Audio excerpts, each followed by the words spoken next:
Buenas noches, pueblo CR 506. Todos estamos que brincamos de la felicidad. Se dio el veto. Hoy que pensábamos analizar este tema, se dio el veto a la ley de pesca de arrastre, más bien a la pesca de arrastre en Costa Rica. Y estamos celebrando. Hoy teníamos pensado invitar a Emanuel González, que es el vicepresidente de la Cámara de Pescadores de Punta Arenas, un defensor de la pesca de arrastre, pero hace como 10 minutos nos canceló y entonces nos quedamos con un experto de expertos en esta materia. Él es un costarricense que ha vivido muchos años en Estados Unidos, el doctor Elben Naranjo Madrigal. Le he puesto Navarro 50,000 veces, disculpen. Ya me iba a corregir Elben. Elben es un doctor en ciencias marinas con especialidad en pesca. Tiene una maestría en ciencias marinas y costeras. Además tiene un diploma en manejo integrado de pesca de costas. Es un experto en métodos cuantitativos. Aquí, como diríamos acá, son pesos pesados. En estadística, en modelaje, programación. Ha hecho una serie enorme. Es tan extenso el currículum. Mira, aquí solo traemos expertos. Es tan extenso el currículum. Es casi, nos tomaría la hora darles todo el currículum, pero es un experto en materia de pescas, ha hecho investigación de muy altísimo nivel, ha dado clases, por ejemplo, en la Universidad de Washington en este campo, ha estado en entidades de alto nivel en Estados Unidos, y ha sido investigador en varias universidades de alto nivel. Vamos a dejarles un resumen en los comentarios porque es extensísimo el currículum. Elben, muchas gracias, es un súper honor tenerte por acá. Estamos muy agradecidos también de que hayas tomado este tiempo para venir aclarar sobre este tema tan controversial como es el tema de la pesca de arrastre. Muchas gracias. Más bien les agradezco por este espacio. Realmente es una gran oportunidad para detallar un poco sobre este tema tan apasionante, al menos para mí, como es la evaluación y el manejo de pesquerías. Este, sí, con mucho gusto vamos a estar por aquí regalándoles algunos detalles, algunas apreciaciones, algunos datos científicos sobre el manejo y la evaluación de pesquerías de arrastre y cuáles serían las mejores prácticas de evaluación y cuáles serían los mejores datos científicos que se podrían tener para poder validar o invalidar una reactivación eventual de la pesca de arrastre en Costa Rica. Como siempre, Juan, que es parte de la página CR 506, nos va a acompañar también Juan Mora. Bueno, damos inicio. Yo quería hacer un pequeñísimo comentario sobre este tema, cómo inició toda esta disputa. Costa Rica, cuando nos sentamos a hablar en Costa Rica de algunos temas, los ticos hablamos de política, de fútbol y de huelgas. Mucha gente dice que política y fútbol, todos los días hablamos de eso, pero en los últimos 10 años se habla todos los días de alguna huelga, alguna protesta. El caso de la pesca de arrastre ha sido un tema polémico desde antes del 2013.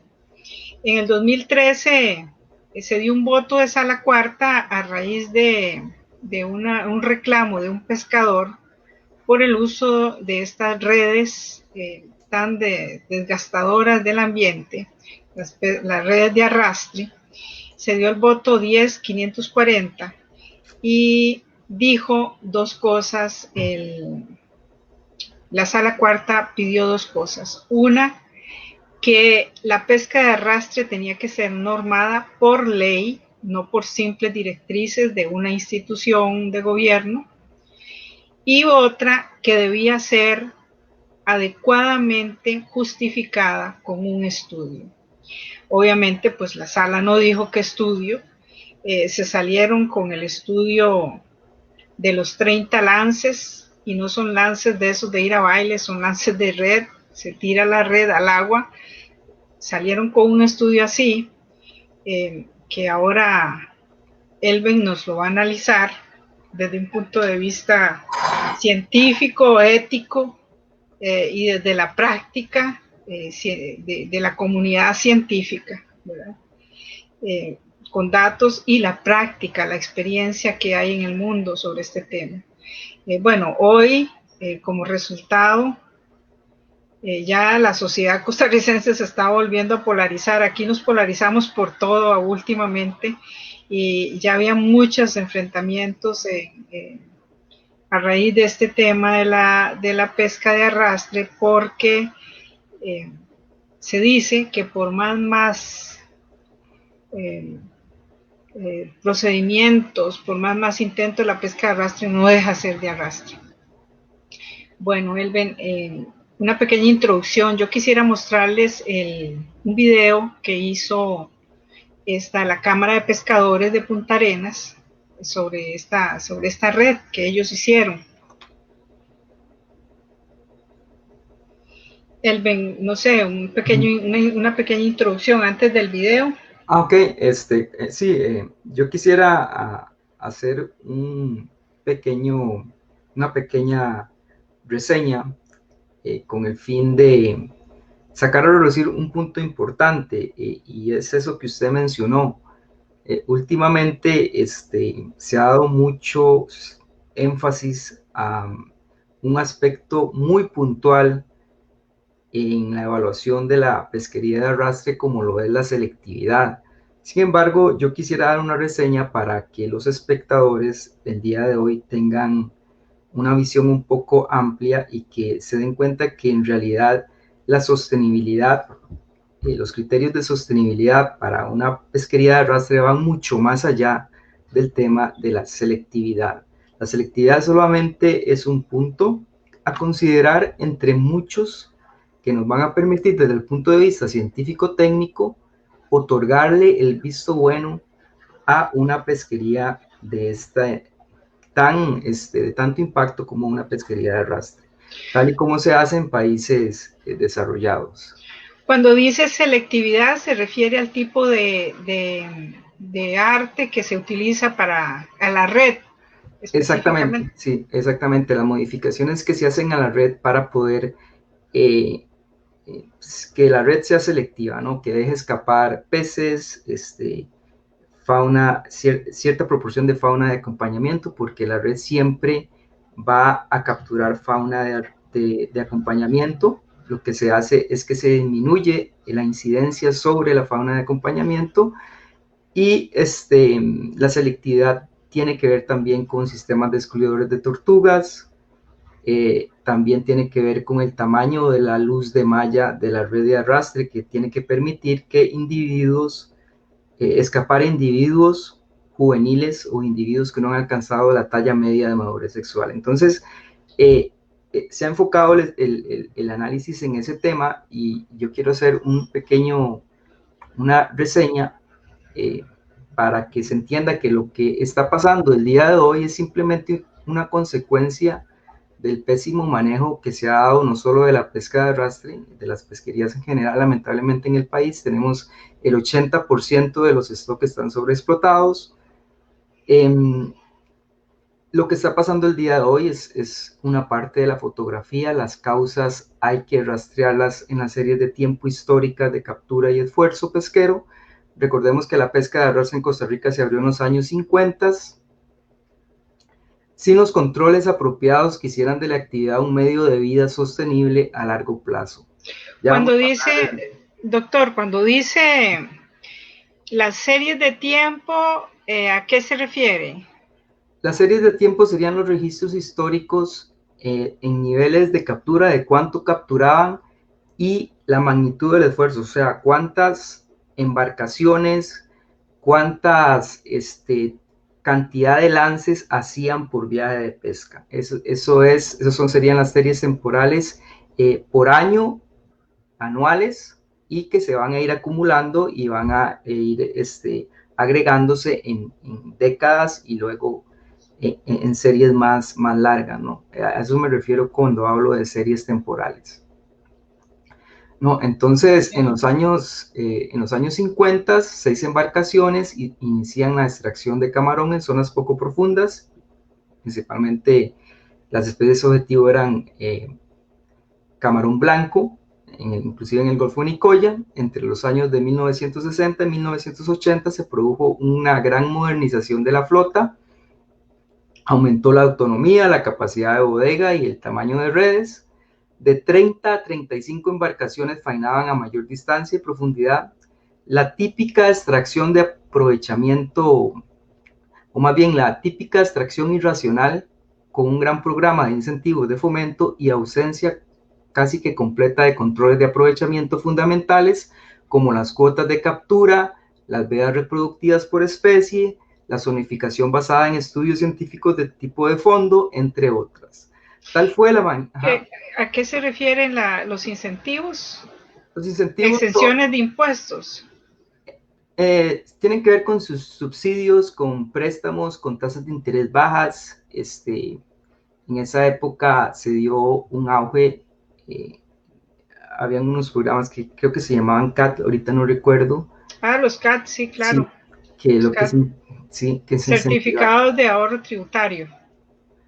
de cierta manera, hacían que estas empresas pudieran obtener créditos, ¿no? Si mal no recuerdo, ese era el mecanismo. Entonces, todo eso hizo que hubiera un aumento en la capacidad de pesca, ¿no? Tal fue la magnitud de incentivos y la renta que registró la flota, que en la década de los años 80 el número de embarcaciones llegó o asciende a 77, ¿no? La flota es muy eficiente y los desembarques de las distintas especies objetivos registraron hasta 4.500 toneladas métricas por año. Claro, como dice el dicho, había cama para mucha gente. Lo que no se previó es que ante la ausencia de las medidas de aprovechamiento, que algunas de las cuales comentamos, bueno, la cama se les iba a destruir en pedazos, tal como ocurrió en la década del año 2000 hacia adelante, ¿no? Doctor, una pregunta. Estas cuotas de captura, por ejemplo, ¿desde cuándo existen en el mundo? Estas cuotas, ¿Qué es la cuota de captura? Le dicen que puede capturar hasta cierto número de toneladas por viaje, o por semana, por mes. sí, exactamente. La cuota de captura se estima a través de, ahora vamos a hablar un poquito de eso, de los modelos de producción excedentaria, que permiten estimar niveles de captura con el esfuerzo óptimo, lo que va a permitir que este recurso, o más bien que los niveles de explotación respeten el ritmo de renovación de las especies en las áreas de pesca. Eso es, en términos generales, eh, digamos, el concepto básico o de fondo asociado a las cuotas de captura. Entonces se asigna una cuota total de captura por año para una flota determinada que no puede pasar de ese nivel de captura, ¿no? Una vez que ya se registra, se lleva un registro, un control en los monitoreos, en los desembarques, una vez que se llega a esa cuota de captura, la pesquería se cierra, ¿no? Para volver a abrir la época de pesca en el próximo año, ya cuando la biomasa se ha regenerado, ¿no? Esa es una forma de respetar los ritmos de renovación de la biomasa. Voy a ver cómo hago aquí para compartir mi pantalla para que vean una imagen. No sé si lo estoy haciendo bien. Vamos a ver.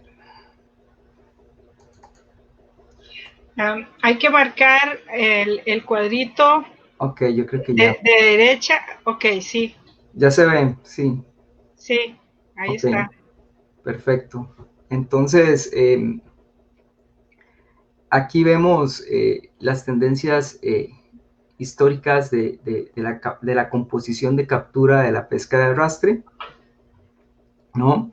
Este, ¿Esto es bueno, en Costa Rica o estos es? son, sí, estos son a partir de los registros históricos de desembarques que maneja el Incopesca.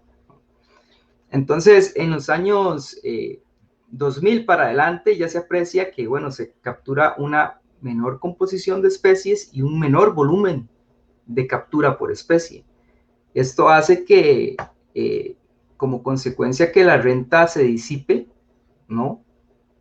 Esta columna grande que tiene más anaranjado, ese es el año 2000.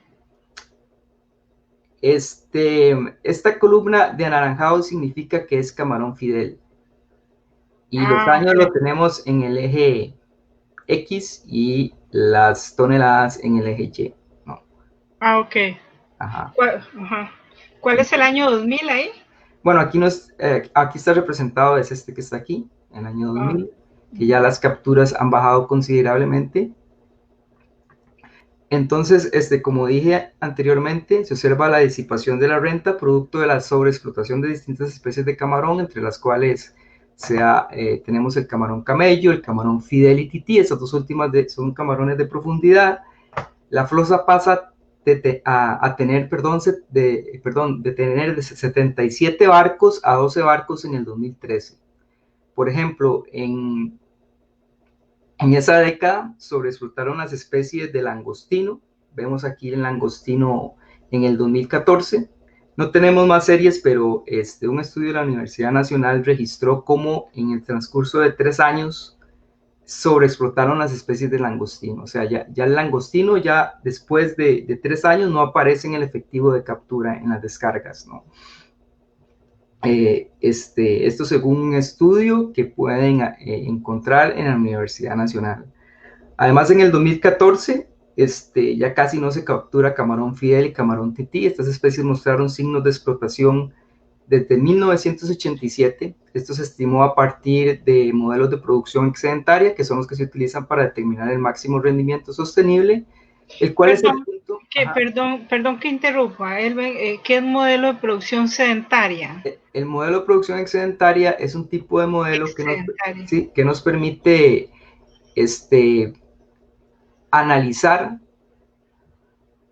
aspectos de tasas de, bueno, eso es una cuestión un poco técnica, porque lo que se trabaja con tasas de explotación que tiene que ver con aspectos de la mortalidad natural, mortalidad por pesca y mortalidad total de la especie. Todos esos aspectos que son realmente parámetros de stock nos ayudan a estimar el máximo rendimiento sostenible, que como dije anteriormente es un parámetro muy importante, el cual realmente es un punto de referencia fundamental que debe guiar el aprovechamiento de cualquier recurso pesquero. En términos generales, el máximo rendimiento sostenible, como dije anteriormente, es el nivel más elevado de capturas que puede extraerse de un recurso pesquero a lo largo de un periodo indefinido sin dañarla, o sea, sin poner en riesgo la capacidad de renovación de estos stocks pesqueros. Los modelos de producción excedentaria ayudan a esto. Actualmente hay otros modelos de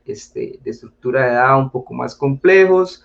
Sin embargo, en términos generales, la idea es esa, es estimar este punto de referencia que se conoce como el máximo rendimiento sostenible. Entonces, a partir de 1987, la flota semi-industrial costarricense fue sobreexplotando secuencialmente estas especies conforme fue redistribuyendo espacialmente el esfuerzo desde zonas costeras hacia áreas profundas. Biólogos pesqueros de la Universidad Nacional en el año 2000 dieron el consejo oportuno a Incopesca, sugirieron disminuir el esfuerzo y establecer cuotas de captura. Sin embargo, ese consejo nunca fue puesto en práctica por el ente rector. Todas estas tendencias de sobreexplotación de las distintas especies objetivos se dieron a vista y paciencia del ente rector, ¿no? Que hasta el momento no ha promovido ninguna estrategia para recuperar estos stocks.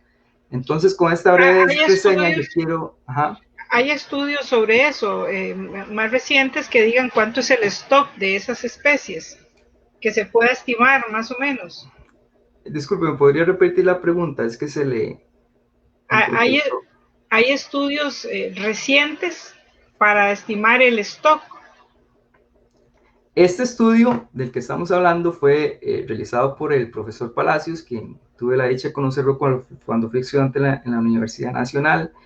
Él, a través de sus modelos de producción excedentaria, es muy interesante porque se meten los datos de captura y esfuerzo y otros parámetros de los stocks, y es posible proyectar a partir de esta serie temporal, proyectar las tendencias a futuro con respecto a ciertos niveles de número de barcos o tasas de mortalidad, los niveles de tasas de mortalidad por pesca, ¿no? Entonces, él estimó, creo que fue a 10 a 15 años, y había certidumbre que se debería dar un cierre técnico después del 2014, o entre el año 2000 y el 2015 debía darse un cierre técnico de la pesca de arrastre por cuestiones de sobreexplotación. Esto se ha dado, esto no es nada raro, esto se ha dado en otros países. Los cierres técnicos se les llaman moratorias y permiten recuperar los stocks ante evidencia científica de sobreexplotación, ¿no? Esto con el fin de... ¿Cuáles países, por ejemplo, han hecho eso? ¿Y por cuánto tiempo? Esto lo han hecho en Canadá, por ejemplo, para el caso del bacalao. Esto es muy variable. En el mar Báltico también se realizó. En el mar Mediterráneo aplicaron una moratoria. Como consecuencia de esta moratoria, la pesca de arrastre, hubo un aumento en las capturas de la flota de pequeña escala, de mediana y pequeña escala. Entonces, esto ha tenido resultados muy positivos desde el punto de vista de recuperación de stock. En ciertos casos, esta moratoria dura varios años hasta tanto no se tenga información, no se desarrolle información científica con la robustez necesaria para decidir si se abre o no nuevamente la actividad, ¿no? Entonces, esto me hace pensar en una situación, doctor, que el Incopesca con bombos y platillos anuncia que hizo un estudio de 30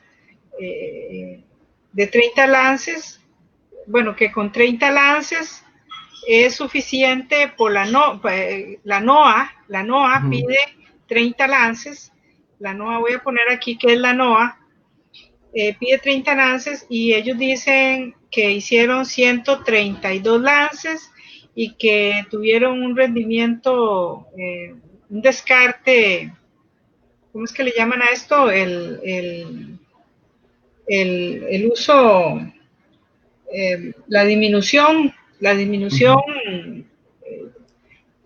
de pesca, ¿cómo se llama?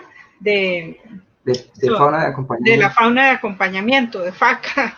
La disminución de la fauna de acompañamiento fue mucho más eficiente, o sea, fue mucho menos que lo que pide la NOAA. Y con base en eso, entonces vienen a decir que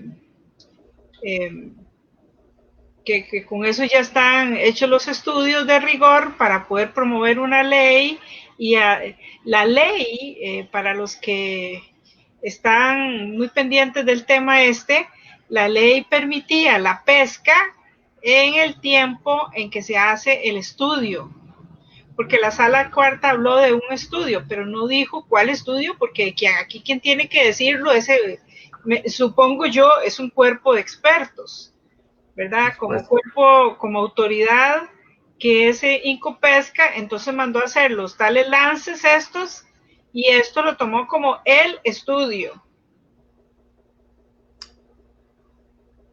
Sí, bueno, Ese es el tema exactamente de la selectividad en la que yo quise introducir, por lo cual quise introducir esta reseña, Claro. porque lo que pidió la sala precisamente fue hacer un estudio. Bueno, eso me gustaría tomarlo, tocarlo más adelante, porque eso hay que detallarlo. No solo el aspecto, las limitaciones temporales del estudio, sino también la resolución espacial del estudio. Entonces, el estudio tiene ciertas, un cúmulo de inconsistencias, un cúmulo de errores, no solo en el diseño de experimento, o sea, el diseño experimental o el diseño de muestreo, sino también en la forma como analizaron los datos. O sea, en el Pero no, análisis en... yo veo que no es solamente eso, la sala cuarta comete el grueso, el horror de pedir un estudio en 6 meses. Sí, Si exactamente. la temporalidad no es suficiente en varios años, entonces, ¿qué son 6 meses? Exactamente, y eso es parte de mi introducción cuando hablo de que el estudio tiene una falta de objetividad científica, porque el mismo estudio que hace Incopesca justifica que ellos van a hacer un estudio de 3 meses porque la sala cuarta les dijo, ¿no? Sí. Lo cual es algo totalmente contraproducente. Los magistrados no pueden darse la potestad de determinar cuánto debería durar un estudio de ese tipo. Ellos no son científicos pesqueros, ¿verdad? Ahí yo Deberíamos creo, ponerle un recurso a los magistrados, ¿verdad? ahí yo creo, sí, un recurso de los magistrados, y también decirle a Incopesca que como ellos son el ente rector, ellos debieron de haber justificado y hacerles entender a los magistrados que un estudio en 3 meses era prácticamente imposible para determinar sostenibilidad en la actividad asociada con la pesca de arrastre, ¿no? Pero considerando que existe toda esta cantidad de datos, porque hay varias personas que defienden esta ley, ¿verdad? Inclusive aquel de las croquetas, Uh -huh. que dicen que hay estudios, que no hay estudios suficientes, que no existen datos. Eso es una gran falsedad, porque estos estudios, este es uno de los estudios que usted tiene a disposición, ¿correcto? Por supuesto, precisamente por Pero eso. sí hay muchos datos como para hacer una evaluación por lo menos en 3 meses. Eso sí se pudo haber hecho con todos estos datos. O sea, lo que estamos hablando aquí, lo que yo les acabo de presentar, es el estado de salud de los stocks de camarón, que es muy distinto a el tema de la selectividad y de cuánta fauna de acompañamiento, o Sí. disminuir los niveles de fauna de acompañamiento, los porcentajes de fauna de acompañamiento por lance. Son temas distintos, ¿verdad? Pero yo siento que precisamente como se manejó este proyecto de ley en la Asamblea Legislativa, que no respetó el proceso democrático de participación de las universidades, no hubo oportunidad Si no hubo para, consulta científica. exactamente, en un tema sumamente técnico, en un tema que es sumamente técnico, y que son los científicos pesqueros los que deben marcar las pautas para los lineamientos, tanto de evaluación como de manejo. Y, por ejemplo, este estudio del profesor Palacios ha sido deliberadamente invisibilizado en muchas de las discusiones que se han dado en ese tema de la pesca de arrastre, y el tema de la salud de las especies de camarón, ¿no? Precisamente este informe técnico de Palacios, y que él utilizó estos modelos, y que, bueno, hay una publicación científica también, que esa sí es una publicación científica que se hizo sobre el camarón blanco, demuestran que la salud de los stocks pesqueros, de los stocks de camarón, no, o sea, está en números rojos, ¿no? Entonces, solo ese simple hecho ya es un criterio científico que lo toma cualquier evaluador pesquero, inclusive un evaluador de esta entidad que se conoce como Marine Steward Council, que es la entidad que se encarga de certificar las pesquerías. Ellos tienen un componente de salud de los stock, ¿no? Si los stock no gozan de buena salud, pues no pasa ese componente, la pesquería no puede ser certificada. Bueno, los que defienden esta ley dicen que sí pasó, decían rapidísimo el nombre, yo nunca lo entendí, hasta ahora que lo veo, Marine Stewardship Council. Sí, ellos dicen, no, eso ya tiene por la FAO, por la Marine Stewardship Council y por la NOAA, ya tiene todos los estudios y está aprobado por todos. Sí, bueno, una cosa... Pero esta vez le podemos dar puntos por primera vez, le vamos a dar muchos puntos al presidente porque tomó una buena decisión y lo justificó. Él dijo que no habían suficientes estudios científicos y que vetaba la ley. Ojalá que siga así hasta el 2022, tenemos esa esperanza de enderezar todas las decisiones que se están tomando. El presidente de la República está aplicando en la práctica el principio precautorio, ¿no? Sí. Precisamente por la falta de información que hay y bueno, y una información que se ha invisibilizado que no, o sea, que probablemente no es conveniente para el gremio que se dé a conocer o socializar como este tipo de investigaciones en los que han trabajado por muchos años los biólogos pesqueros de la Universidad Nacional. Doctor, pero en 3 meses toda esta recolección de información sí pudo haber proveído un buen criterio, un criterio suficiente como para detener eso. Sí, por supuesto, o sea... los criterios existen, los datos, el banco de datos es bastante, bastante adecuado. Bueno, sí, al menos en el tema de la salud de los stocks y las proyecciones que hizo la Universidad Nacional pueden servir para tener una idea del estado de salud de los stocks. Sin embargo, hay otros temas ahí de lo que iba a comentar asociado a la asignación espacio-temporal del esfuerzo y al impacto que ha tenido el efecto mecánico de las redes de arrastre sobre los fondos marinos, ¿verdad? Que ese es otro tema también muy importante que hay que sacarlo a relucir y del cual se sabe que ha existido daño, pero que se deben tomar datos y estos datos sí son bastante caros para generarlos y necesitan bastante tiempo para poder ser analizado, ¿no? Porque, bueno, para recordarles a las personas que nos escuchan,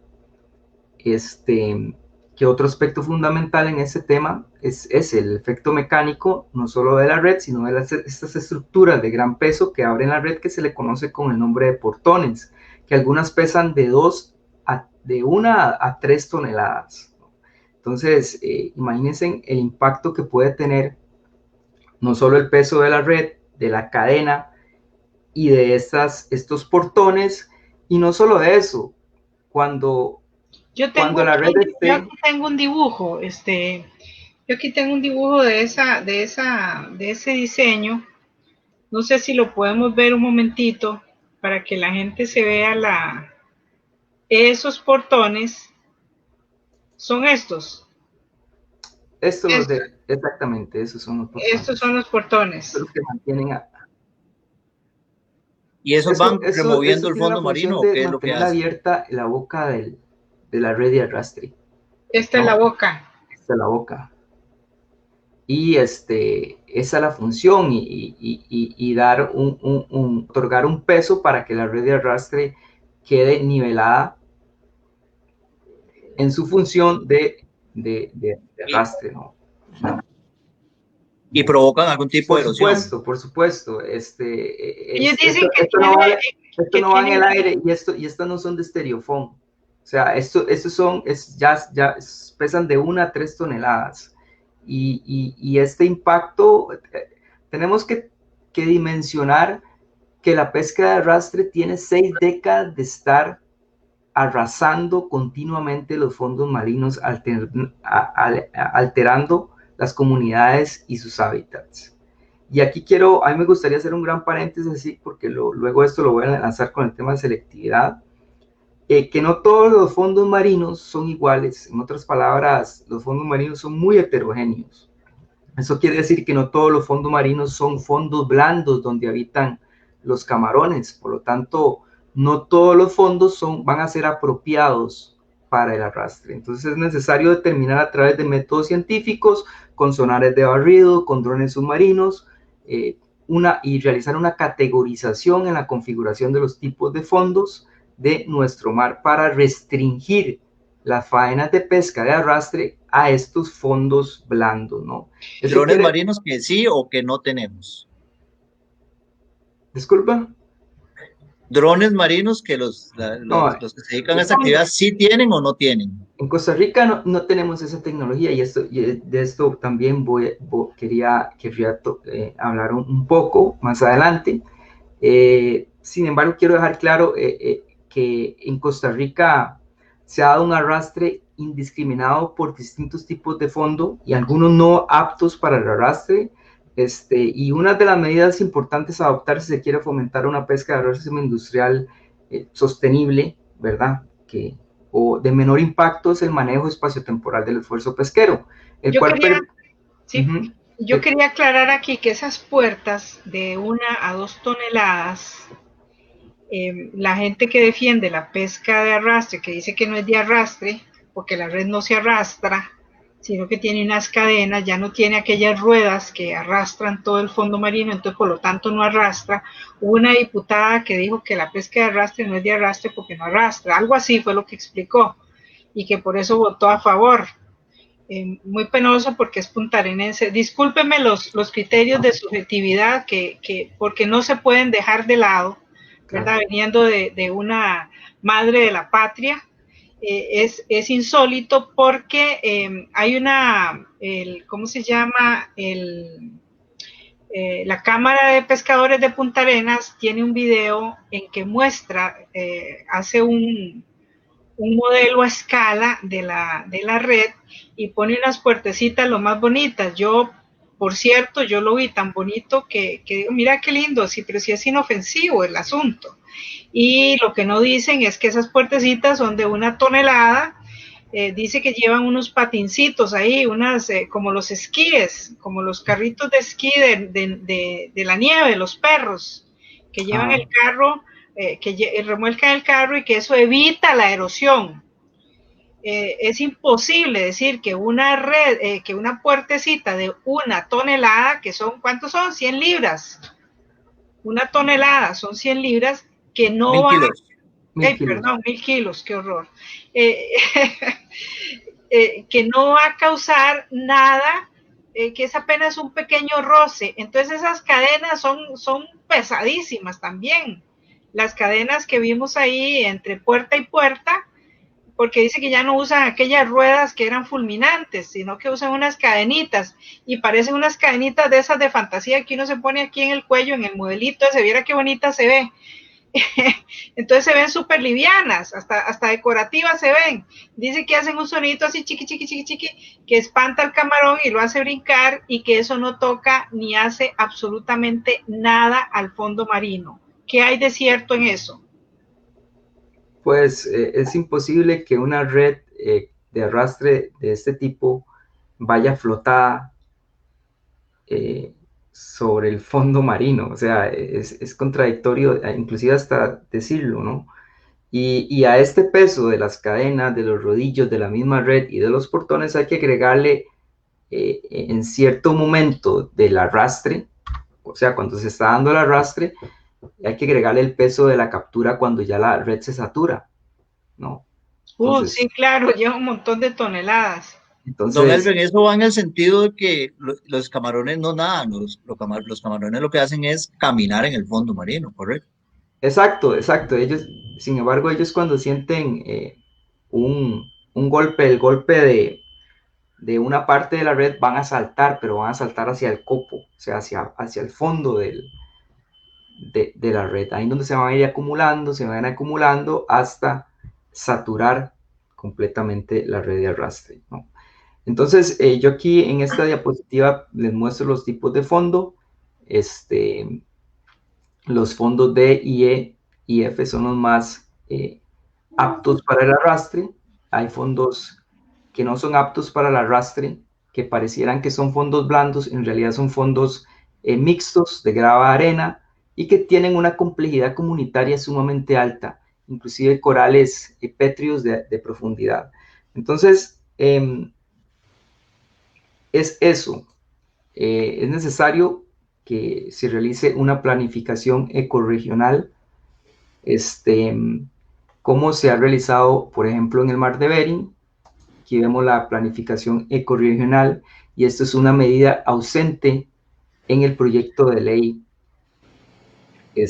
No se propone en el proyecto de ley que se debatió en la sala, en la asamblea. Tampoco el proyecto de ley hace una descripción de las estimaciones en las tasas de recuperación de fondos. Son unas estimaciones que son necesarias hacerlas después del arrastre.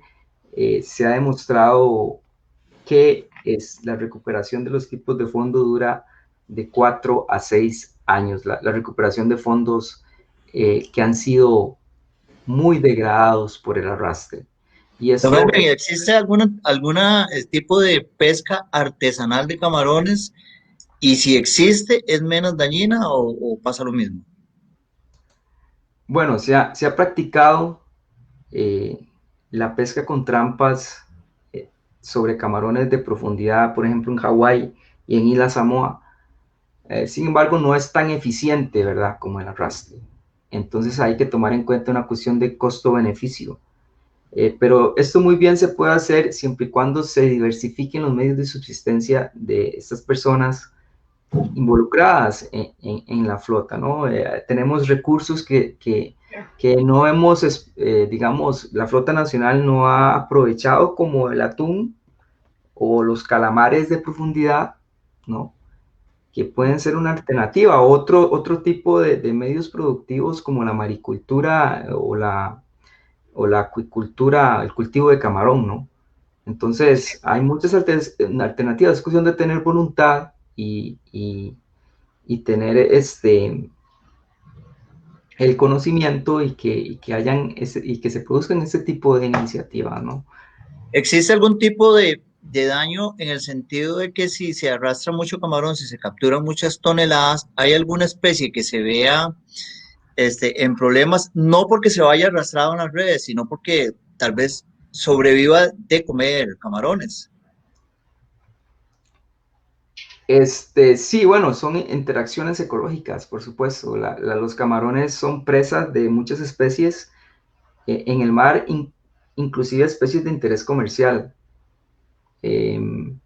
Hay especies como los congrios y las cabrillas que se han encontrado en profundidades muy grandes o que habitan en ciertas estructuras que se le conocen como montes submarinos someros, que han sido identificadas y actualmente todavía se están encontrando en el mar montes submarinos someros. Hace poco en Australia encontraron uno frente a la barrera arrecifal y que si son impactados, porque estos montes submarinos sirven como refugio natural a distintas especies y pueden soportar poblaciones de interés comercial, poblaciones adultas, ¿no?, de especies de interés comercial que tienen un alto valor en el mercado. Entonces, ¿cómo cuáles, por ejemplo? Como las cabrillas. Dependiendo de la profundidad del monte submarino, un monte submarino somero puede estar a 30 o 40 metros de profundidad de la superficie del océano. Entonces eso quiere decir que en el pico del monte submarino van a haber, y dependiendo de la configuración del mismo, como el que se encontró en los años, en el 2010, frente aquí a la costa de Estados Unidos, creo que fue en California, tenían especies de interés comercial viviendo ahí, como cabrillas, meros, langostas inclusive, que son zonas que les permiten, les facilita los procesos, por ejemplo, de migración y de reproducción. Los Entonces, camarones que, perdón, los camarones que viven o que se van a capturar aquí en el fondo marino de Costa Rica, ¿se encuentran solamente aquí o ellos migran, por ejemplo, a lo largo de la costa americana o la costa centroamericana? no tenemos estudios sobre patrones migratorios. Eso es una pregunta interesante y es un estudio que hay que hacerlo porque a la hora que se evalúe ese tipo de stocks de una manera más integral es necesario conocer el rango de distribución de las especies de camarón y si estas especies están muy separadas geográficamente, pueden ser dos poblaciones distintas, por lo cual necesitaría medidas de manejo distintas y evaluaciones de stock independientes. Eso sería muy interesante hacer estudios para saber si esas especies de camarón a lo largo de la costa pacífica o a lo largo del istmo centroamericano están emparentadas y pertenecen al mismo stock, o sea, a la misma población. Probablemente es un Eso, estudio muy complicado y caro. por supuesto, por supuesto. No, son una gran cantidad de estudios que se necesitarían para eh, tratar de mejorar la calidad en el manejo de la pesquería de arrastre en Costa Rica. Y bueno, y principalmente lo que había dicho al principio, recuperar las poblaciones que han sido diezmadas, ¿no? Por los patrones de explotación descontrolados. Para para este año o para el próximo, como se esperaba con la ley de arrastre, si se hubiera implementado, tal vez por lo que usted decía ahora de que estas poblaciones se han visto muy dañadas, posiblemente no hubiera sido tanta la cantidad de toneladas que se hubiera podido capturar. Pues eso va a depender de muchos factores. La tendencia siempre fue negativa, o sea, la disminución. Eh, no sabría decirte a ciencia cierta, pero efectivamente a la hora de determinar que estas poblaciones estaban sobreexplotadas, eso quería decir que los patrones de explotación o ese nivel de esfuerzo no iba a durar mucho o era en un plazo reducido de unos cuantos años para que el stock colapsara, como pasó con el caso del langostino, de los langostinos, ¿no? Entonces, era, claro, va a ser una actividad a corto plazo que no va a resolver el problema socioeconómico de las familias que dependen de la pesca de arrastre y que más bien va a agravar la situación, ¿no? Porque se seguiría destruyendo los fondos marinos con los daños colaterales a las especies de interés comercial de la flota de pequeña escala. No solo daños Es ecológicos. exagerado pensar en una desaparición de una de estas especies. Se han dado en otros países extinciones locales, ¿verdad? Eh, o sea, a escalas espaciales relativamente reducidas. Y sí, es posible que eso ocurra. No recuerdo cuál especie de camarón desapareció del efectivo de captura según estudios creo que de la Universidad de Costa Rica, pero en este momento no tengo el dato cuál fue la especie de camarón que por alguna razón y puede estar asociado con las altas tasas de mortalidad por pesca, esa, ese, esa especie desapareció del efectivo de captura, pero para poder determinar eso se necesitan también estudios más profundos. ¿Por qué relación este proyecto de arrastre era, afectaba básicamente la costa pacífica, no la costa atlántica? Porque la costa, o sea, el proyecto era dirigido o era impulsado por los interesados en reactivar la pesca de arrastre de la flota semi-industrial en el Pacífico, ¿no? Eh, tengo conocimiento que hay un tipo de pesca de arrastre de pequeña escala o artesanal en el Caribe que por ser de pequeña escala pues su impacto va a ser menor que el de la flota semi-industrial, ¿no? Usualmente es así. No es lo mismo, por ejemplo,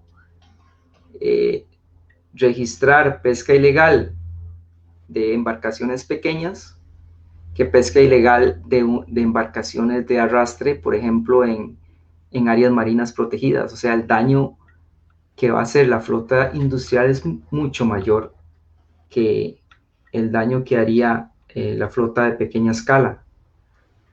Entonces, yo siento que la iniciativa, bueno, es así, la iniciativa estaba dirigida a la reactivación de las licencias de pesca de arrastre semi-industrial, ¿no? Ese es el interés que buscamos. Se dice que hay 1950 licencias de pesca artesanal y que eso, uno de los argumentos de todo este grupo en favor de la pesca de arrastre era ese, que bueno, 1950 licencias harían mucho más daño o hacen y han hecho desde hace mucho tiempo mucho más daño que una flota de estas. ¿Qué hay de cierto? Bueno, estas flotas de pesca de artesanal son esas que tiran una caja, hacen como una jaula y la tiran al agua. ¿Es una cajita qué? ¿Cuánto mide esa caja? No sé si estás hablando de los encierros en el Golfo de Nicoya. Sí, 2x2, pueden medir mucho. Sí, bueno, eso va a depender mucho, digamos, de la frecuencia con que se dé la infracción y de cuánto tiempo se esté dando, pero como le dije, o sea, el efecto va a ser proporcional al impacto del arte de pesca. Por ejemplo, las redes de arrastre, los barcos arrastreros, la pesca ilegal que han hecho ha sido devastadora, principalmente en el Pacífico Norte de Costa Rica, que nosotros fuimos testigos. Yo crecí prácticamente en una comunidad de pescadores en el Pacífico Norte y éramos testigos como los barcos arrastreros dejaban perdidas sus redes y su equipo ahí porque pasaban por piedras, o sea, por fondos no aptos, en áreas no muy profundas. Y también desembarques clandestinos de escama en esos puertos por ahí, o sea, hacían flotar sus redes, se llevaban la cabrilla y el pargo. Imagínense, en una red de estas se puede llevar muchos individuos reproductores que podrían limitar el reclutamiento a la siguiente generación y provocar un proceso que se conoce como sobrepesca en el reclutamiento.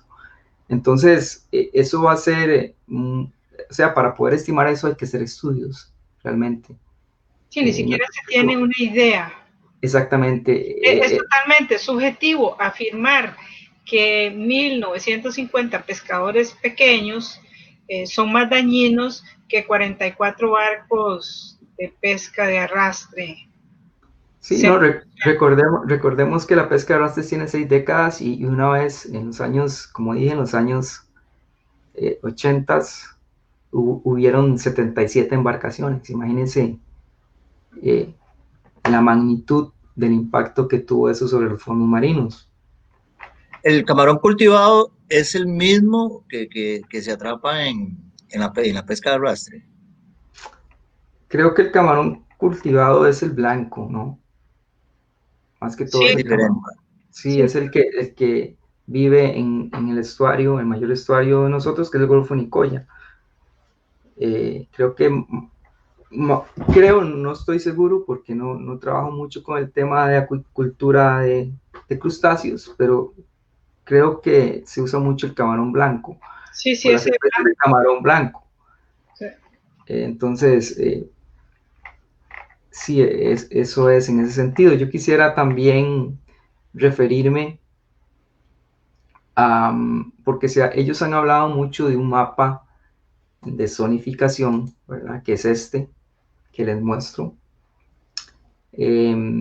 Anteriormente vimos cómo se hace la zonificación espacial en el mar de Bering. Este mapa permite relacionar aspectos de la abundancia de especies con respecto a variables ambientales y de tipo de fondo para luego asignar niveles de esfuerzo y cotas de captura para esos sitios. En estos sitios se captura una especie que vive en fondos blandos, que se conoce como el pez sable. Sin embargo, ellos han hecho este mapa que dista mucho de lo que vimos anteriormente. Este mapa lo hicieron a partir de percepción de usuarios y durante un proceso de mesas de diálogo, y luego fue validado por el Incopesca, en el cual se muestra una inverosímil configuración homogénea de fondos blandos, ¿no? Basado en mi experiencia, basado en estudios en otros países, es prácticamente imposible que exista una configuración tan homogénea de fondos blandos. Al contrario, luego de la gradiente de 70 metros de profundidad, que es la que ellos defienden y se apoyan para decir que como la flota de arrastre operará más allá de los 70 metros de profundidad, pues que no habría afectación a arrecifes de coral y comunidades de alta fragilidad. Según ellos, ¿verdad?, no capturarían especies objetivo de pesca de la flota a pequeña escala y por lo tanto no habría conflictos entre flotas, lo cual es una falacia, ¿no? Porque ay, resulta, qué horror, qué vergüenza que Incopesca, una entidad de gobierno, haga semejante barbaridad. Porque resulta, bueno, primero que existen corales de profundidad que van de 150 a 1000 metros, ¿no? Wow. Aquí estamos rompiendo el primer mito. El segundo mito gira alrededor de que no va a afectar a especies objetivo de pesca que son capturadas por los pescadores de pequeña escala. Aquí el mito se cae abajo al indicar la existencia de lo que ya dije anteriormente, montes submarinos someros que pueden estar lejos de la costa, o sea, después de los 70 metros de profundidad, que son picos que se levantan en el suelo oceánico, como dije, que pueden tener 30 o 50 metros de la superficie, capaces de albergar comunidades adultas. Estos montes submarinos someros se pueden considerar oasis del mar, ya que sirven de refugio para muchas especies. Nosotros en Costa Rica, en el Pacífico Norte, y a través de los estudios que hemos realizado por allá, hemos ubicado varios sitios de estos en el Pacífico Norte, en la zona de Guanacaste. Con ayuda de pescadores de pequeña escala hemos identificado algunos de estos sitios y ya que algunos de estos sitios son utilizados por los pescadores que utilizan cuerda o línea de fondo. Y algunos pescadores solo los visitan cuando las condiciones oceanográficas son favorables por una cuestión de autonomía de las embarcaciones. Algunos de estos sitios están muy alejados de la línea costera y las embarcaciones son relativamente pequeñas. Entonces sí va a capturar especies de interés comercial que capturan los pescadores de pequeña escala, como el congrio, la cabrilla, como dije, y también dará continuidad a la destrucción de estos montes submarinos, porque esta gradiente de profundidad de 70 metros no los va a proteger. Entonces es un ejemplo cómo en Costa Rica lamentablemente se desarrollan políticas públicas a partir de estudios mal hechos o pseudociencia, que lo que hacen es poner el mecanismo institucional lamentablemente en contra del recurso y en contra de los mismos usuarios, ¿no? Esto es lo que representa este mapa de zonificación de Kindergarten, es una forma de violentar realmente los medios de subsistencia de la flota de mayor importancia en el país, la que representa el 80% del total de las flotas en Costa Rica, como lo son las flotas de pequeña escala. Entonces, bueno, y lo más preocupante, como dije anteriormente, estos montes submarinos duran de 5 a 10 años en recuperarse. Hay que tener en cuenta también que en el medio acuático las relaciones entre especies y comunidades y hábitats son más fuertes que en el medio terrestre, por cuanto el intercambio de materia en energía en este medio es más dinámico. Por ejemplo, el sonido viaja casi 5 veces más rápido en el agua que en el aire. Esto quiere decir que la actividad destructiva de un barco rastrero a varios kilómetros de la línea costera alteraría dinámicas físico-químicas y en general ecológicas de sitios a grandes distancias como aquellos ubicados en zonas costeras, ¿no? Lo que usted acaba de decir me surge una enorme pregunta. Si se afectaba más bien a los pequeños pescadores, que es el 80% de la flota de ese lugar, entonces este proyecto jugaba en contra de ellos. Esto era más bien con otros intereses o beneficiar a unos pocos. Bueno, ahí se podrían sacar las conclusiones que ustedes consideren, ¿no? Eso habría que ver, sí, habría que tomarlo en cuenta a la hora de hacer una revisión de esto que ha pasado. Por lo Como menos dice, preguntárselo. como dice Don Clinton, yo no emito criterios acerca de ningún partido. Yo me limito a decir lo que es. Sí, pero la pregunta va en el sentido Claro, que es claro que preocupante. sí, Si iban a por afectar supuesto, a todo ese montón de gente que representa el 80% de la flota, pues no por sé, supuesto. no suena Lo bien. que, lo que está diciendo el doctor Elben, que él es un científico, nosotros como evaluadores de una situación sí podemos decir que es una vergüenza y una barbaridad que es una cosa así esté pasando. Eso definitivamente es un mapa de kindergarten para emitir políticas públicas. Eso es una vergüenza nacional, considerando que Costa Rica es un país ecologista que hasta tuvo un premio, ¿verdad? Igual que el premio Nobel de la Paz se lo dieron a Costa Rica, no se lo dieron a ningún presidente. Ese premio se lo dieron a Costa Rica. Y que pasen estas cosas. Bueno, yo había escuchado algo, pero aquella conferencia que usted dio, doctor, ahí en Facebook, pero la verdad es que entendí muy poco, por eso lo invité para poderle preguntar en español qué quiere decir eso, porque es muy técnico, ¿verdad? Entonces uno no, el mismo mapa está ahí, está explicado, pero yo no había entendido la magnitud de la vergüenza anticientífica que estamos viendo aquí. Y el mapa Claro, que don Elmer presenta, yo no sé, tiene unas rayas verdes, un par de en la costa Caribe y más en la costa Pacífica. ¿Eso qué significa? ¿Qué significado tiene en el mapa? áreas, Supuestamente. áreas silvestres protegidas, áreas marinas protegidas son. Ujú. Ok. Sí, Se ve que es muy poco.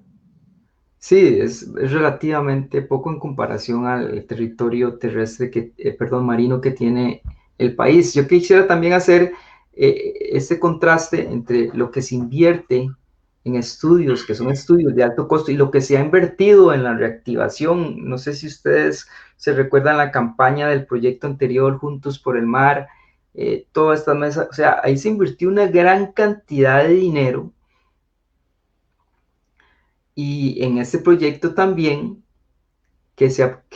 bueno, que hay que evaluar la relación costo-beneficio entre la inversión de estudios científicos necesarios para reactivar la actividad, la innovación de la flota, los costos administrativos que va a conllevar como monitoreo, control, etcétera, y la rentabilidad a largo plazo que va a generar es la reactivación de la pesca de arrastre. No se hizo ningún estudio de riesgo en la inversión que cuantifique si la inversión de capital se justifica y es la de mayor rentabilidad con respecto a otras opciones de inversión que podrían usar artes de pesca selectivas y de mayor seguridad socioecológica a largo plazo, como por ejemplo el uso de trampas, reconversión, sustitución tecnológica, otras especies como atún, calamares, sistemas acuícolas. Bueno, es de recordar que los desembarques de la flota de arrastre semi-industrial solo representan tan solo el 4% del total del desembarque en la costa pacífica. Esta baja proporción de descargas es explicada por la sobreexplotación de las especies de camarón, como dijimos, y bueno, que se dio por los niveles de esfuerzo y esos aspectos que ya hablamos un poco, pero este aspecto de relación costo-beneficio y costo de oportunidad no se tiene claro y no hay ningún estudio de factibilidad que nos dé viabilidad para seguir implementando, seguir insistiendo en esto de la pesca de arrastre semi-industrial en Costa Rica. Eso que usted menciona me lleva a preguntarle, ¿no es mejor que los bancos inviertan, financien a las personas de las costas, no a unos cuantos, a las personas de las costas para que ellos monten algún tipo de proyecto de maricultura, cultivo de algún tipo en el océano, sea más rentable y menos dañino? Sí, a eso a lo que más o menos iba, ¿no? Sí. Es necesario valorar eso y tal vez dejar de insistir, pero tiene que hacerse un estudio económico para saber cuál es la mejor opción de inversión, ¿no?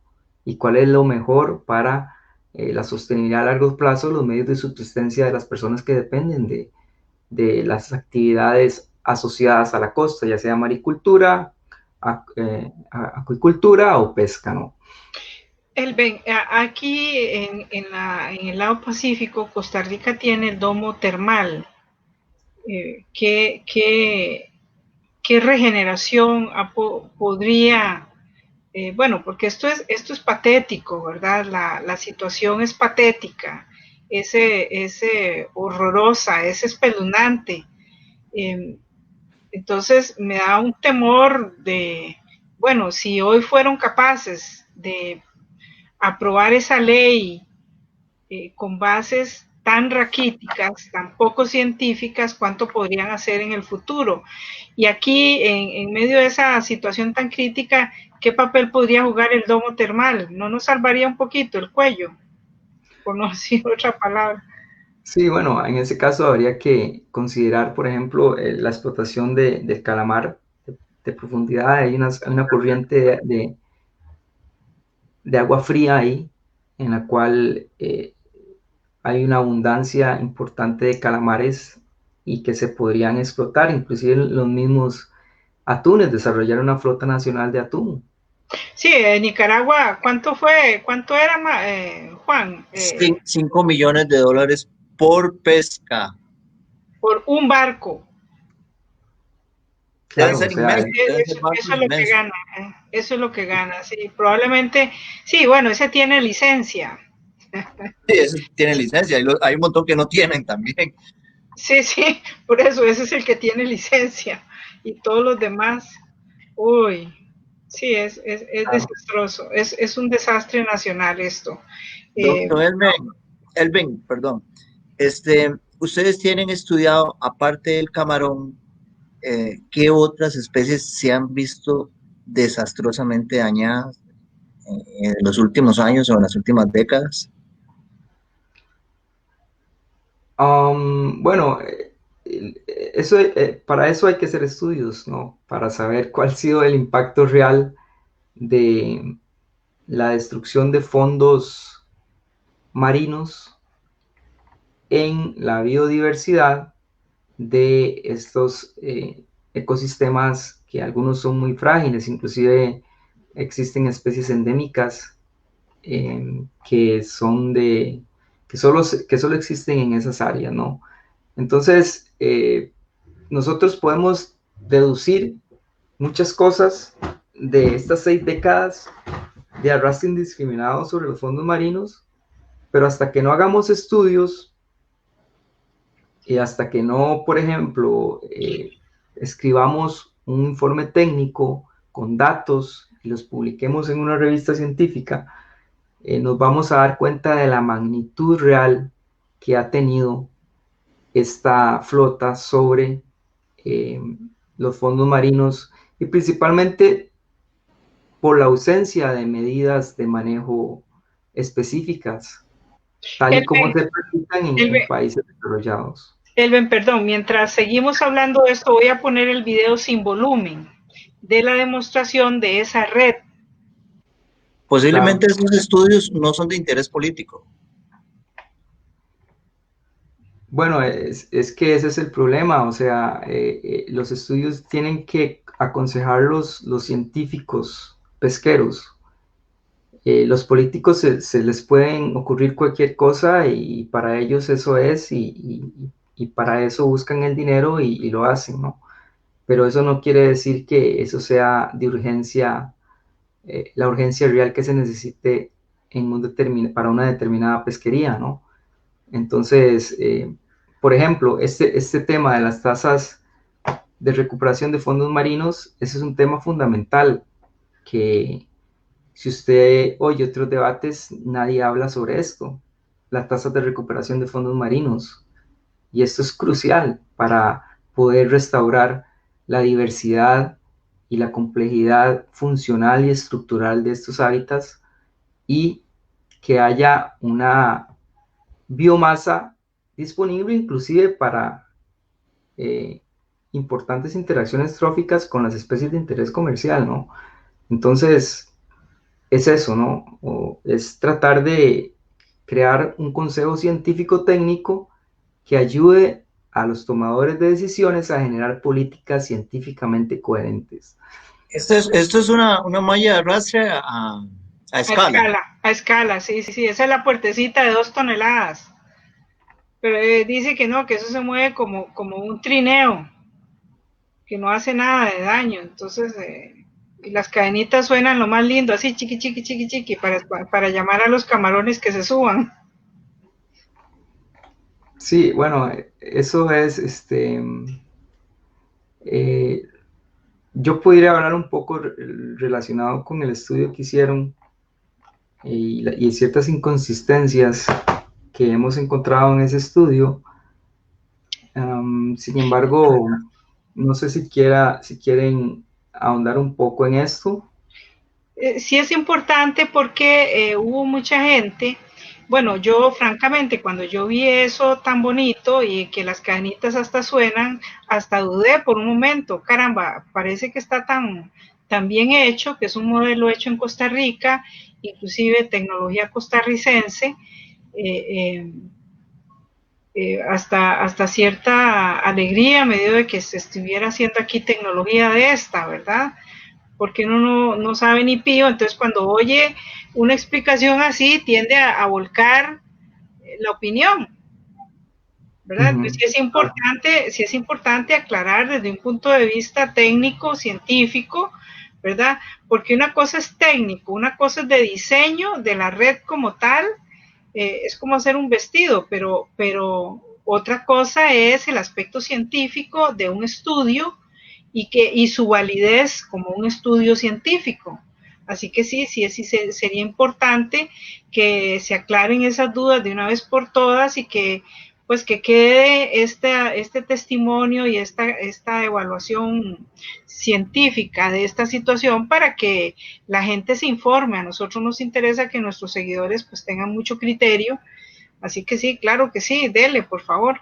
Sí, claro, bueno, principalmente ya hemos hablado un poco esto de la falta de objetividad científica, en el sentido, por ejemplo, de pretender que un estudio de 3 meses, tratar de comprobar la sostenibilidad de la actividad es algo ilógico y más aún con un estudio enfocado en el aspecto de selectividad, dejando por fuera complejas interacciones entre la dimensión ecológica, dinámica de los stocks, la asignación espaciotemporal del esfuerzo, aspectos socioeconómicos y el contexto histórico y espacial de la actividad. Aquí voy a hacer un gran paréntesis porque uno de los argumentos que he oído por parte del gremio de pesca de arrastre es que el diseño de la red y los dispositivos de exclusión de peces y tortugas, etcétera, fue elogiado y aplaudido por la NOAA y la FAO, ¿verdad? Pero bueno, una cosa es que le aplaudan el diseño de una red en un papel o puesta sobre una mesa, y otra cosa es que le evalúen integralmente la pesquería de arrastre semi-industrial con estimaciones científicas que indicaría que la pesca es sostenible y que va más allá del tema. Estos aspectos van más allá del tema de selectividad, como las tasas de captura, la biomasa, biomasa desovante, niveles de reclutamiento, tasas de mortalidad por pesca, entre otras. Por ejemplo, países que tienen pesquerías de arrastre certificadas por el Marine Stewardship Council, que es la entidad que otorga las certificaciones de sostenibilidad, toma en cuenta 3 componentes en las pesquerías.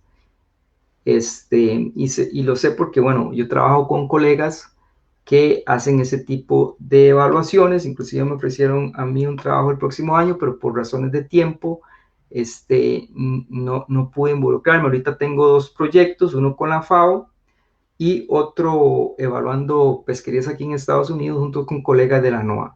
Entonces, el primer componente que evalúa esta entidad, Marine Stewardship Council, es el componente de salud de los stocks, ¿no? Que evalúa que no haya sobreexplotación.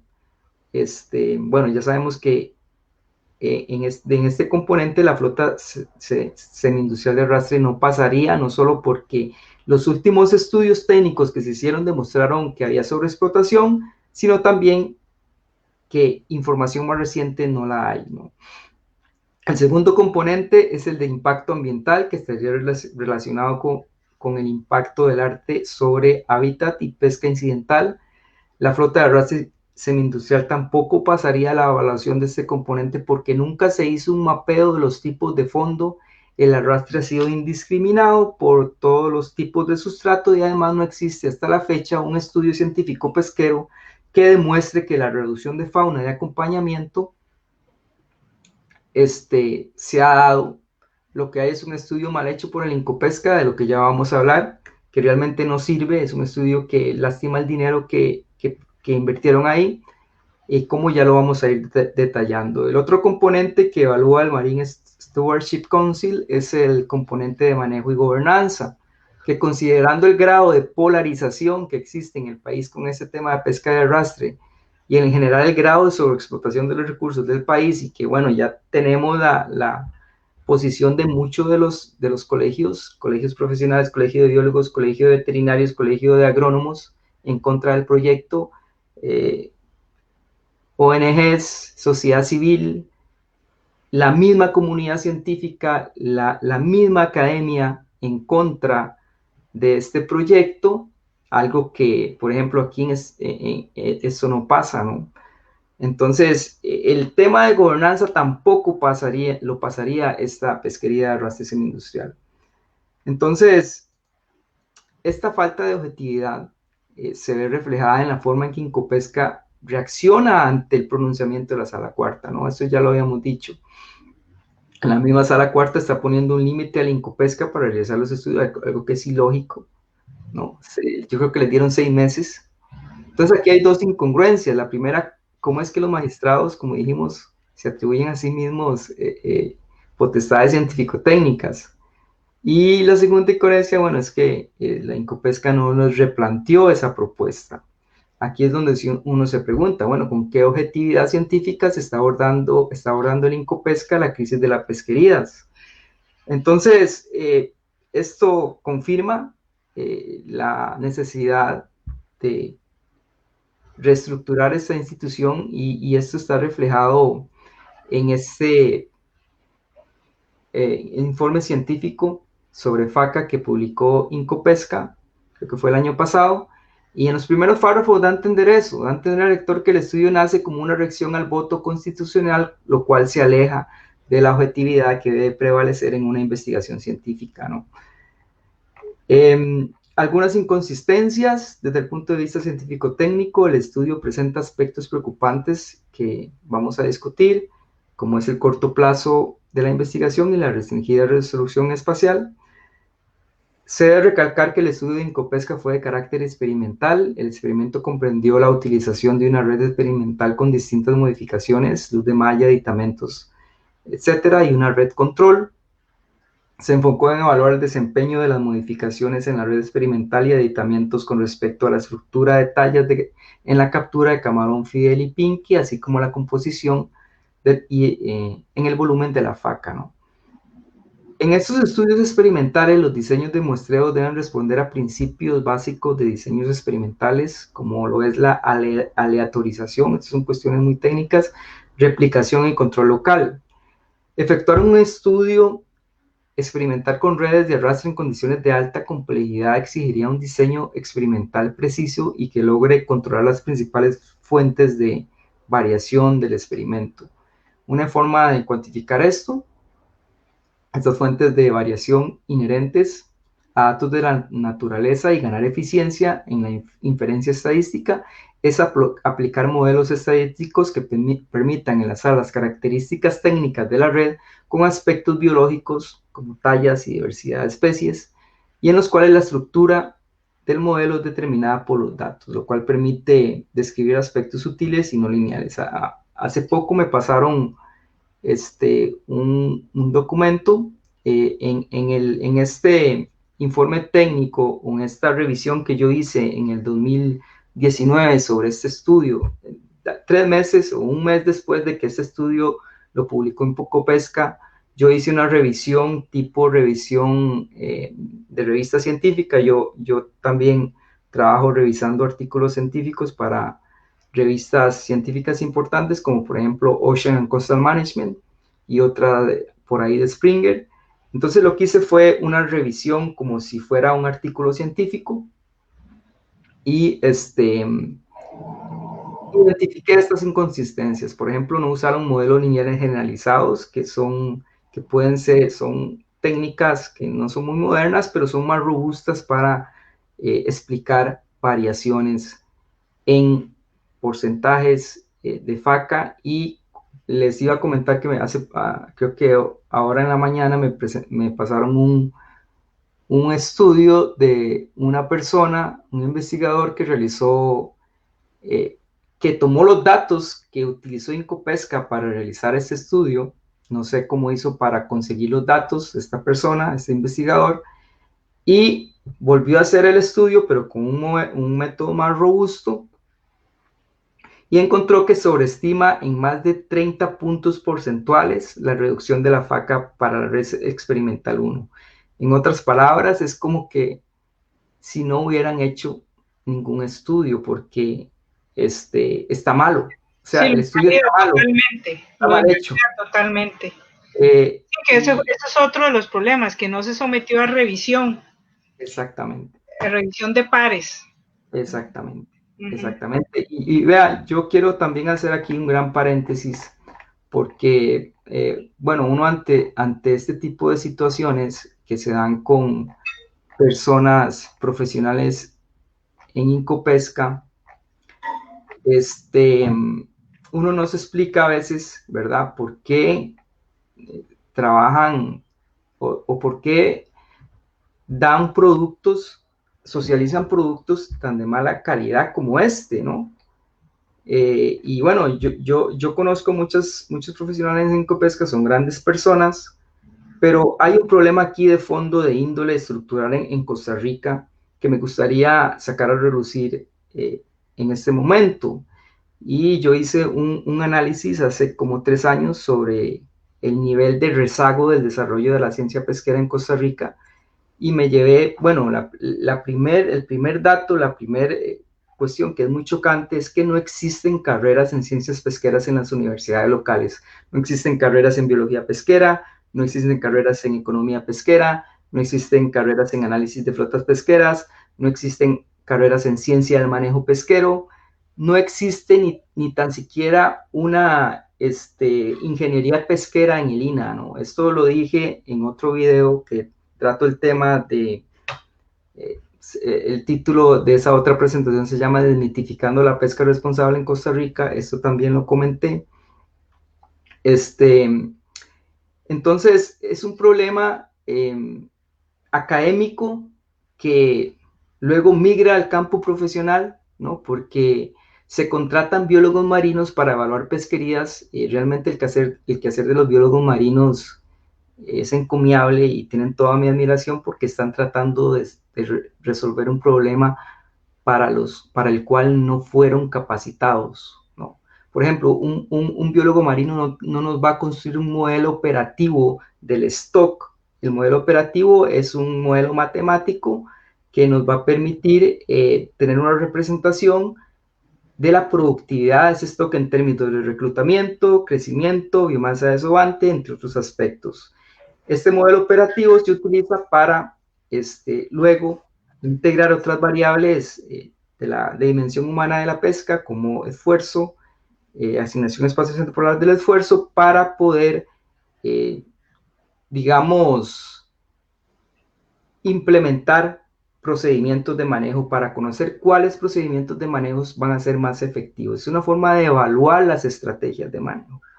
Entonces, esto es un conocimiento sumamente específico del campo de la evaluación de stock y la dinámica de flotas, que lamentablemente no está dentro de la formación de un biólogo marino.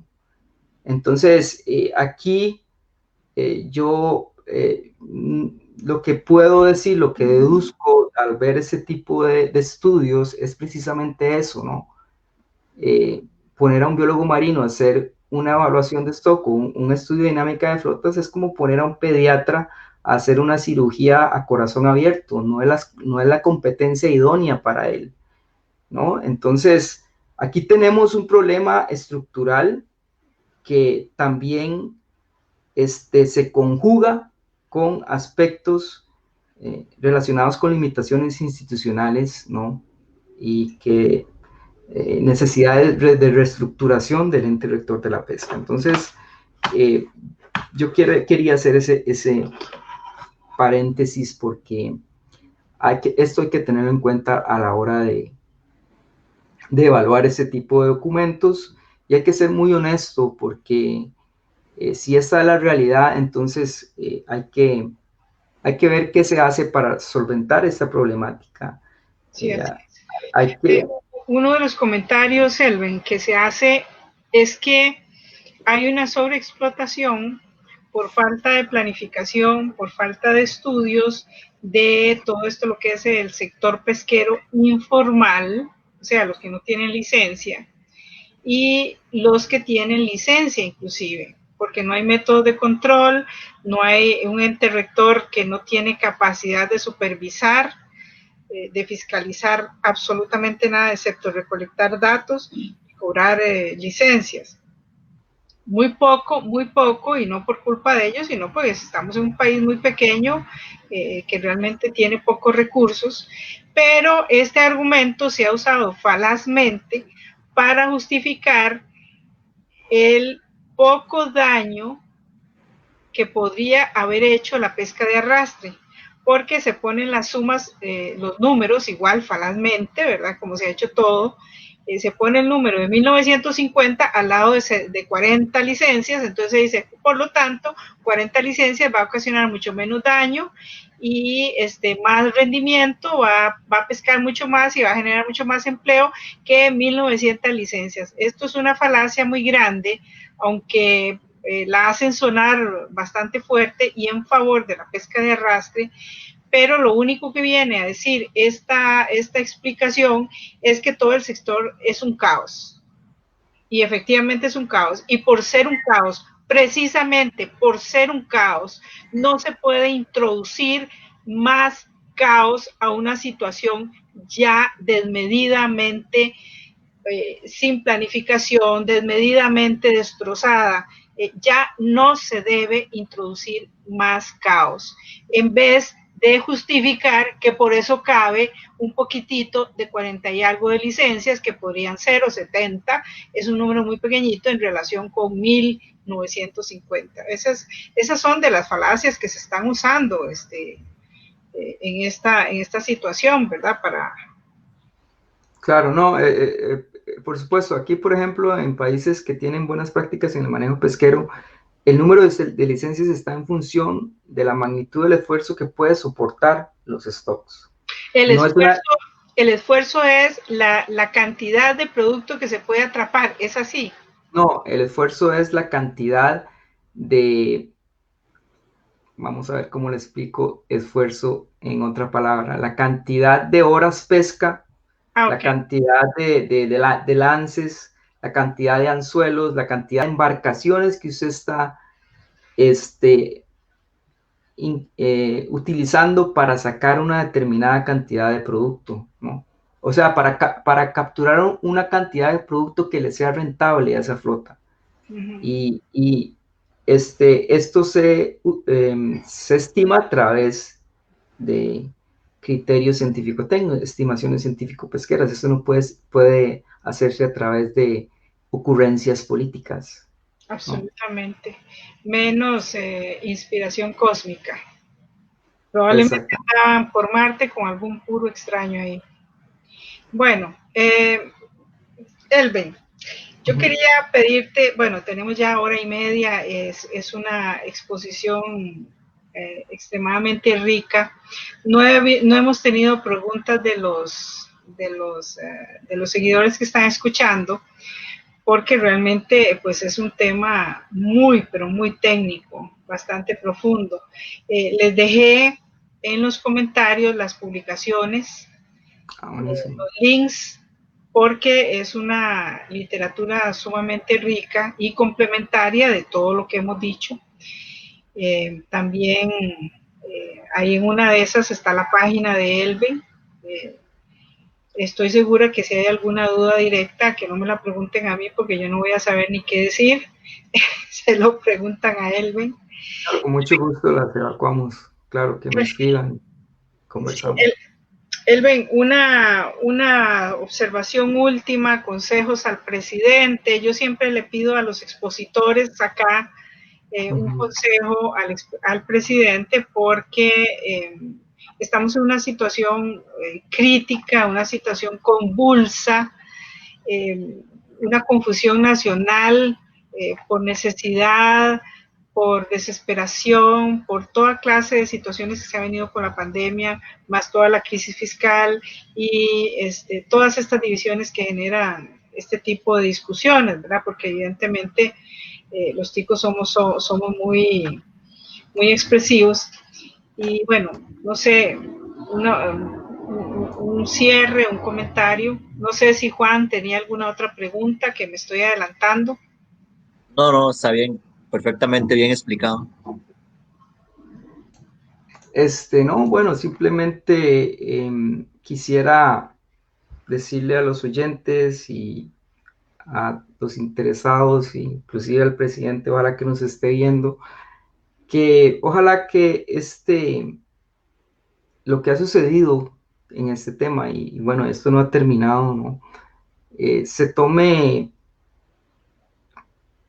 ayude a tomar o a abordar con seriedad la crisis que vive el sector pesquero en Costa Rica y que esto sea también una forma de redimensionar las necesidades científico-técnicas en la dirección de las pesquerías costarricenses, que a veces, lamentablemente, la comunidad científico-pesquera del país es invisibilizada o de alguna manera no tomada en cuenta como se hizo la última vez a la hora de debatir este proyecto de ley en la Asamblea Legislativa. No se tomó en cuenta a la opinión de la academia, de la comunidad científica, de científicos pesqueros que estamos fuera del país, tratando de ayudar desde afuera. Tenemos nuestro trabajo aquí, muchísimo trabajo, pero siempre estamos preocupados por la situación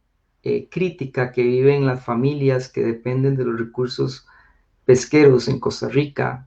Como le dije, yo prácticamente me crié en una comunidad en el Pacífico Norte de pescadores artesanales y yo sé las necesidades por las que ellos pasan, ya que tienen la pesca como único medio de subsistencia, ¿no? Entonces es un tema muy serio, este no es un tema que se deba tomar a la ligera, este no es un tema para que ciertas entidades se aprovechen y hagan, lo utilicen como un caballo de batalla para sus propias agendas, ¿verdad? Esto es un tema que debe tomarse con la seriedad porque el reloj está a marcha atrás, ¿no? O sea, esta crisis pesquera se va a ir agravando cada vez más si no se toman las decisiones que han de tomarse y son decisiones muy fuertes en términos de reestructuración, en términos de mejorar la gobernanza de las pesquerías y en términos de redimensionar la ciencia pesquera y que juegue un rol preponderante en este proceso de toma de decisiones. Eso es lo que me gustaría a mí decirle a los oyentes y a las personas que están interesadas en el mejoramiento de el manejo de las pesquerías en Costa Rica, ¿no? Bueno, muchísimas gracias, doctor. Ha sido sumamente enriquecedora la exposición y bueno, yo supongo esto es una ciencia, es un campo específico de la ciencia, así que deben de haber quedado montón de puntos que ojalá podamos seguir tratando, profundizando en otra ocasión. Yo sé que usted está ocupadísimo, ¿verdad? Entonces habrá que hacer una agenda. Con gusto, estamos dispuestos siempre y cuando nos den ahí el aviso con antelación, con tiempo, claro, con mucho gusto podemos seguir participando. Bueno, muchísimas gracias y gracias a todos por participar, por sus comentarios. Hoy estuvieron bastante callados y es que el tema se las trae, es un tema muy técnico. Y muchas gracias por apoyar la pesca con base científica, porque los que están aquí es porque apoyan la decisión del presidente de hoy. Primera vez que le digo felicitaciones al presidente. Primera vez. Bueno, muchas gracias a todos. Buenas noches.